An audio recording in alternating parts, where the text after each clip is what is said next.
Hello everyone, कैसे हैं आप लोग और कैसी चल रही है आपकी स्टडी। तो आज के इस वीडियो पे मैं आपके सामने लेकर आ चुका हूं क्लास 12th फिजिक्स के आपकी पूरी बुक से यानी कि 40 काफी ज्यादा इंपॉर्टेंट ऑब्जेक्टिव क्वेश्चन। तो आज के इस वीडियो पे ये जो 40 बहुविकल्पीय प्रश्न है आपके लिए काफी ज्यादा इंपॉर्टेंट होने वाले हैं। तो चलिए एक एक क्वेश्चन को आप लोग करते जाइएगा, क्योंकि आपको पता है कि फिजिक्स में आपके 5 से 6 नंबर का जो भी ऑब्जेक्टिव आता है वो आपको बिल्कुल पक्का करना है। तो देख सकते हैं पहला क्वेश्चन आपके सामने यहाँ पर, और इस क्वेश्चन का आपको आंसर देना है। पहला क्वेश्चन कह रहा है कि विद्युत फ्लक्स का मात्रक है, बताइए। न्यूटन प्रति कूलाम, वोल्ट मीटर, वोल्ट प्रति मीटर या न्यूटन मीटर प्रति कूलाम। तो राइट आंसर यहाँ पर हो जाएगा विद्युत फ्लक्स का जो मात्रक होता है वोल्ट मीटर होता है। ठीक है, सेकंड विकल्प आपका इसमें बिल्कुल करेक्ट है। नेक्स्ट क्वेश्चन देखते हैं, आपके सामने यहां पर आ चुका है क्वेश्चन नंबर 2 और इसमें कह रहा है कि 8 कूलाम ऋण आवेश में उपस्थित इलेक्ट्रॉनों की संख्या। 8 कूलाम ऋण आवेश। देखिए ऐसे जब क्वेश्चन आएंगे तो आपको क्या करना है, इसमें 1 कूलाम आवेश में कितना आवेश आपका 1 कूलाम जो होता है, ठीक है ना, उसमें कितना जो है आवेश होता है, तो आपको पता है 1.6 × 10⁻⁻⁹ कूलाम। तो आप क्या करेंगे, 8 में भाग करा देना है, ठीक है, उसी वैल्यू का। तो अब देखेंगे तो यहां पर आ जाएगा 5 × 10⁻⁻⁻⁹, क्योंकि जो आपका माइनस का 19 है वो ऊपर जाएगा, ठीक है ना, अंश में, तो ये प्लस का हो जाएगा, इसलिए यहां पर आपका पहला ऑप्शन सही हो जाएगा। नेक्स्ट क्वेश्चन आपके सामने है क्वेश्चन नंबर 3, कह रहा है कि चांदी का परावैद्युतांक के होता है। चांदी का परावैद्युतांक के का मान क्या होगा, k = 0, k = +-1 या k = -1 या k = इनफाइनाइट। तो यहां पर राइट आंसर हो जाएगा ऑप्शन नंबर 4 यानी कि k = अनंत। ठीक है, नेक्स्ट क्वेश्चन देखिए आपके सामने है यहां पर क्वेश्चन नंबर 4, निम्नलिखित में से धारिता का मात्रक। धारिता C का मात्रक क्या होता है बताइए। तो C बराबर होता है Q/V। फॉर्मूला क्या होता है, C बराबर होता है Q/V। तो Q आपका आवेश होता है, इसका मात्रक कूलाम हो जाएगा, और बटे में आपका C मतलब कि यहाँ C बराबर Q/V होता है, ठीक है, V। तो ये विभवांतर है, इसका मात्रक आपका वोल्ट, तो यानी कि कूलाम प्रति वोल्ट। यहाँ पर आपका ऑप्शन नंबर 4 जो है बिल्कुल करेक्ट आंसर हो जाएगा, चौथा विकल्प। अगला क्वेश्चन देखिए यहाँ पर आपके सामने है कि 50 ओम प्रतिरोध के धात्विक तार को खींचकर उसकी लंबाई 2 गुनी कर देते हैं तो तार का नया प्रतिरोध ज्ञात कीजिए। देखिए इस प्रकार का जब क्वेश्चन आएगा तो आपको बताना है कि तार का जो नया प्रतिरोध कितना होगा। तो अगर तार की लंबाई 2 गुनी की जाती है तो तार का प्रतिरोध 4 गुना हो जाएगा। कितना, 4 गुना। तो यहां पर आप 50 से 4 का मल्टीप्लाई कर देंगे तो यहां पर हो जाएगा 200 ओम। ठीक है ना, यहां पर थर्ड ऑप्शन बिल्कुल करेक्ट है। चलिए अगला देखते हैं, यहां पर आपके सामने है क्वेश्चन नंबर 6, कह रहा कि प्रेरकत्व का मात्रक है। प्रेरकत्व का मात्रक ओम सेकंड या ओम प्रति सेकंड या सेकंड प्रति ओम या 1/ओम सेकंड। तो प्रेरकत्व का मात्रक देखिए यहां पर आपको पता है स्वप्रेरकत्व जो होता है आपका हेनरी, इसका मात्रक होता है। लेकिन यहां पर बताइए कि प्रेरकत्व का मात्रक क्या होता है। तो राइट आंसर आपका यहां पर हो जाएगा ओम सेकंड। कौन सा, ऑप्शन नंबर 1। चलिए नेक्स्ट क्वेश्चन, अगला क्वेश्चन यहां पर है 7 नंबर। इसमें कहा गया कि स्वप्रेरकत्व के मात्रक हेनरी के समतुल्य क्या है। देखिए स्वप्रेरकत्व का मात्रक क्या होता है बताएंगे आप लोग, तो यहां पर हो जाता है आपका हेनरी। ठीक है, लेकिन हेनरी के समतुल्य पूछ रहा है, इसके बराबर और क्या होगा। तो राइट आंसर आपका हो जाएगा एम्पियर सेकंड प्रति वोल्ट। ठीक है ना, तो यहां पर यहां पर आपका ये नहीं होगा, वोल्ट सेकंड प्रति एम्पियर होता है। कितना, वोल्ट सेकंड प्रति एम्पियर, यानी सेकंड विकल्प इसमें सही होगा, कर लीजिएगा। अगला देखिए नेक्स्ट क्वेश्चन, लेंज का नियम किसके संरक्षण नियम पर आधारित होता है। लेंज का नियम किसके संरक्षण नियम पर कह रहा आधारित होता है बताइए। तो लेंज का नियम आपका ऊर्जा संरक्षण। ठीक है ना, यहां पर थर्ड ऑप्शन आपका सही है, ऊर्जा संरक्षण। अगला देखिए नेक्स्ट क्वेश्चन यहां पर आपके सामने आ चुका है क्वेश्चन नंबर 9, चुंबकीय द्विध्रुव आघूर्ण का मात्रक बताइए। चुंबकीय द्विध्रुव आघूर्ण, तो इसका क्या होता है, एम्पियर मीटर स्क्वायर। कितना होता है, एम्पियर मीटर स्क्वायर, है ना। यहां पर हो जाएगा आपका ऑप्शन नंबर 2 आपका बिल्कुल करेक्ट। अगला देखिए यहां पर आपके सामने है नेक्स्ट क्वेश्चन, और इसमें कहा गया है कि 1/√μ0ε0, ठीक है, का मात्रक क्या होगा। तो देखिए एक बात ध्यान रखिएगा, जो आपका 1/μ0 अंडर रूट में जो होता है μ0ε0, इसका मान होता है c के बराबर। c क्या होता है, प्रकाश की चाल होती है, और प्रकाश की चाल होती है 3 × 10⁸ मीटर प्रति सेकंड। तो मीटर प्रति सेकंड यहां पर आपका इसका राइट आंसर हो जाएगा ऑप्शन नंबर 2। नेक्स्ट क्वेश्चन आपके सामने है क्वेश्चन नंबर 11। विद्युत चुंबकीय तरंगों की प्रकृति होती है, विद्युत चुंबकीय तरंगों की प्रकृति कैसी होती है? अनुप्रस्थ, अनुदैर्घ्य या फर्स्ट व सेकंड दोनों या कोई नहीं? तो राइट आंसर आपका हो जाएगा अनुप्रस्थ, है ना, अनुप्रस्थ प्रकृति होती है। अगला देखिए यहां पर आपके सामने है क्वेश्चन नंबर 12। न्यूनतम आवृत्ति की विद्युत चुंबकीय तरंग है परावैंगनी किरणें, एक्स किरणें, गामा तरंगे, माइक्रो तरंगे। तो जब देखिए न्यूनतम की बात कर रहा है तो आपका हो जाएगा माइक्रो तरंगे, ठीक है ना, माइक्रो मतलब न्यूनतम, सबसे कम। अगला देखिए अब पूछ रहा है सबसे अधिक आवृत्ति की तरंग, तो यहां पर कौन सा राइट होगा? तो गामा, ठीक है ना, गामा तरंगे। तो कर लीजिएगा, आपका यहां पर हो जाएगा सेकंड विकल्प राइट। अगला क्वेश्चन यहां पर कह रहा है कि जब कोई तरंग किसी माध्यम में प्रवेश करती है तो परिवर्तित नहीं होता है। तरंग की आवृत्ति, तरंग दैर्घ्य या तरंग का वेग या तरंग का आयाम। तो देखिए जब कोई तरंग जो है किसी माध्यम में प्रवेश करती है तो उसका क्या नहीं परिवर्तित होता, तो बोलेंगे तरंग की आवृत्ति, ठीक है ना। तो आपका फर्स्ट ऑप्शन आपका यहाँ पर बिल्कुल करेक्ट है, तरंग की आवृत्ति चेंज नहीं होगी। फिर देखिए यहाँ पर 15 नंबर क्वेश्चन, यदि सघन माध्यम में आपतन कोण क्रांति कोण के बराबर हो तो अपवर्तन कोण होगा कितना डिग्री हो जाएगा? अपवर्तन कोण तो यहाँ पर हो जाएगा 90 डिग्री, कितना? 90 अंश। अगला देखिए नेक्स्ट क्वेश्चन आपके सामने है कि दो लेंस जिनकी शक्तियां 4 डायप्टर तथा -2 डायप्टर हैं संपर्क में रखे गए हैं, संयुक्त लेंस की शक्ति ज्ञात कीजिए। देखिए यहां पर संयुक्त लेंस में आपको शक्ति इसकी ज्ञात करनी है ना, तो इसके लिए क्या करेंगे? सबसे पहले आपको क्या करना है, दोनों को जोड़ देना है। मतलब यहां पर 4 और फिर प्लस करके यहां पर माइनस का 2d, तो दोनों को जब जोड़ेंगे तो यहां पर प्लस का 2d आएगा, है ना, तो यहां पर हो जाएगा प्लस का 2 डायप्टर।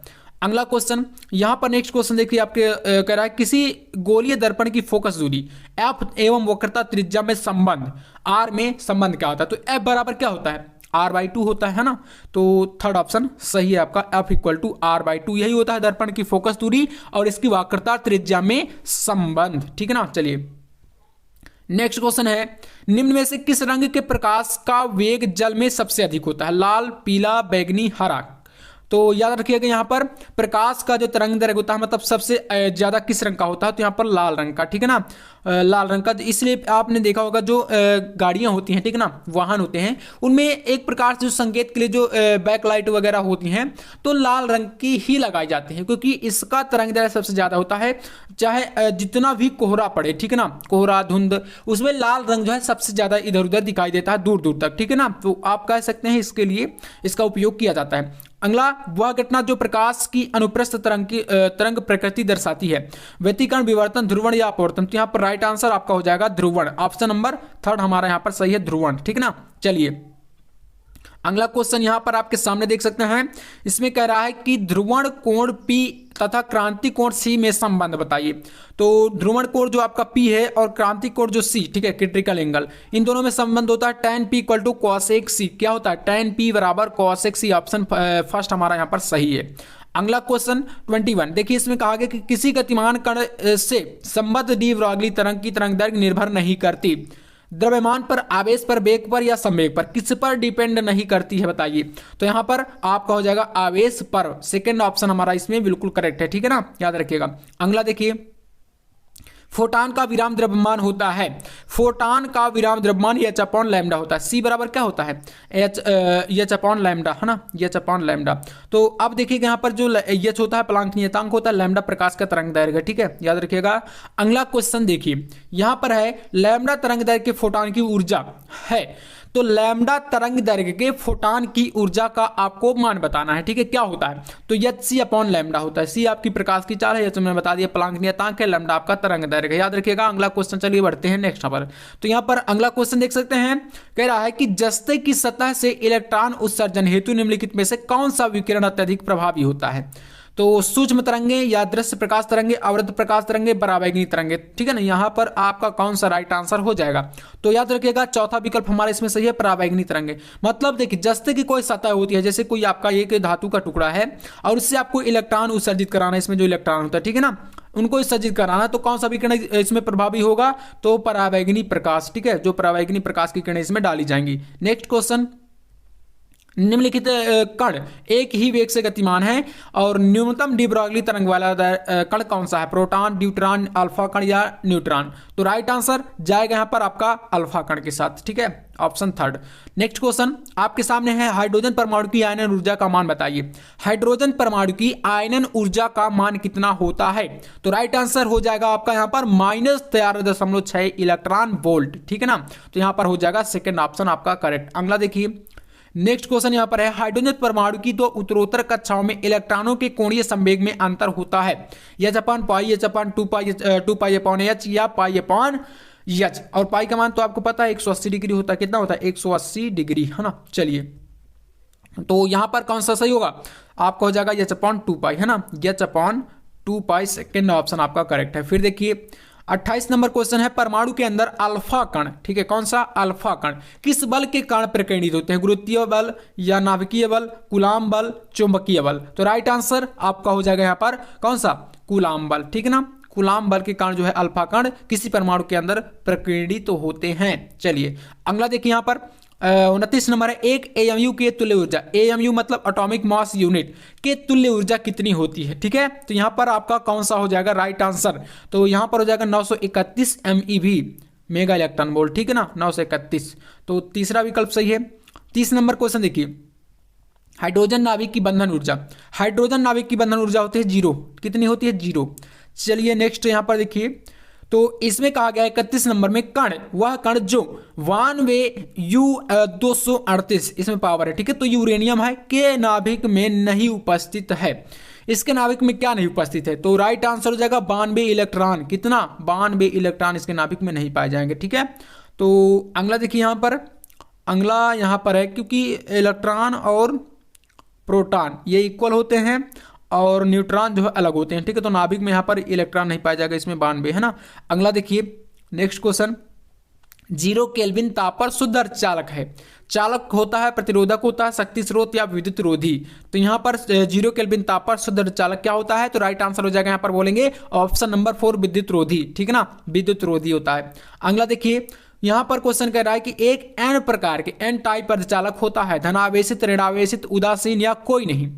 तो बताइए यहां पर एक जो एन टाइप यानी कि एन प्रकार का जो अर्धचालक होता है वह कैसा होता है? तो राइट आंसर हो जाएगा धन आवेशित। कैसा होता है? धन आवेशित होता है। चलिए फिर देखते हैं यहां पर 34 नंबर क्वेश्चन कर रहा है कि पी प्रकार का अर्धचालक बनाने के लिए शुद्ध जर्मेनियम में मिलाया जाने वाला अपद्रव्य क्या होता है? Phosphorus, antimony, aluminium, arsenic? तो राइट आंसर यहां पर हो जाएगा आपका एल्यूमिनियम। कौन सा मिलाया जाता है अपद्रव्य? तो एल्यूमिनियम मिलाया जाता है, ठीक है ना, याद रखिएगा। अगर आपको पी प्रकार का शुद्ध अर्धचालक बनाना है तो उसमें जर्मेनियम में मिलाया जाने वाला जो अशुद्धि होती है वो एल्यूमिनियम की होती है। अगला देखिए 35 नंबर है, पीएन संधि डायोड की अवक्षय परत में क्या होते हैं? तो अवक्षय परत में ना ही भैया इलेक्ट्रॉन पाया जाता और ना ही कोटर पाया जाता। याद रख लीजिएगा, काफी ज्यादा इंपॉर्टेंट क्वेश्चन है ये, है ना। चलिए अगला चलते हैं, देखते हैं। यहां पर आपके सामने आ चुका है क्वेश्चन नंबर 36। यदि किसी कण का संवेग दोगुना कर दिया जाए तो डी ब्रॉगली तरंग दैर्घ्य होगी अपवर्तित 4 गुनी 2 गुनी आधी, कितनी हो जाती है? तो बताइए, यहां पर जाएगी आधी, कितनी? आधी। अगला देखिए, यहां पर क्वेश्चन नंबर 37, दो परमाणुओं के परमाणु क्रमांक समान है परंतु परमाणु द्रव्यमान क्या है? भिन्न होते हैं। तो वो क्या कहलाते हैं? समस्थानिक, संभारिक, समन्यूट्रॉनिक या इनमें से कोई नहीं? तो यहां पर याद रखिएगा राइट आंसर हो जाएगा आपका समस्थानिक। यदि कोई परमाणुओं के जो परमाणु क्रमांक अगर समान है लेकिन परमाणु द्रव्यमान भिन्न भिन्न होते हैं तो उनको समस्थानिक कहते हैं, ठीक है ना। और जब परमाणु द्रव्यमान इक्वल हो जाते हैं और परमाणु क्रमांक अलग अलग होते हैं तो वहां पर संभारिक होता है। नेक्स्ट क्वेश्चन देखते हैं, सूर्य की विकिरण ऊर्जा का स्रोत क्या होता है? नाभिकीय विखंडन, वैद्युत प्रकाश, वैद्युत प्रभाव, साइक्लो इलेक्ट्रॉन या नाभिकीय संलयन? तो राइट आंसर यहां पर हो जाएगा नाभिकीय संलयन। सूर्य की जो विकिरण ऊर्जा का स्रोत होता है नाभिकीय संलयन इसमें कार्य करता है। तो फोर्थ ऑप्शन आपका सही है। नेक्स्ट यहां पर डॉपलर प्रभाव निर्मित होता है। डॉपलर प्रभाव जो है निर्मित होता है स्रोत की गतिशीलता से भी और संसूचक गतिशील से, ठीक है ना। तो यहां पर आपका राइट आंसर ऑप्शन थर्ड होगा, फर्स्ट व सेकंड दोनों। अगला देखिए और लास्ट क्वेश्चन, नेत्र लेंस की प्रकृति कैसी होती है, अभिसारी, अपसारी या फर्स्ट व सेकंड दोनों या इनमें से कोई नहीं। तो यहाँ पर जो नेत्र लेंस होता है इसकी प्रकृति होती है अभिसारी, ठीक है ना। तो पहला विकल्प आपका इसमें करेक्ट है, अभिसारी। तो टोटल हमने यहाँ पर 40 क्वेश्चन कर लिए हैं। वीडियो आपको कैसा लगा कमेंट में जरूर बताइएगा, और हाँ, आपने 40 क्वेश्चन में से कितने क्वेश्चन बिल्कुल करेक्ट किए कमेंट में जरूर छाप दीजिएगा। तो चलिए मिलता है नेक्स्ट वीडियो में नेक्स्ट टॉपिक के साथ, तब तक के लिए जय हिंद, बाय बाय।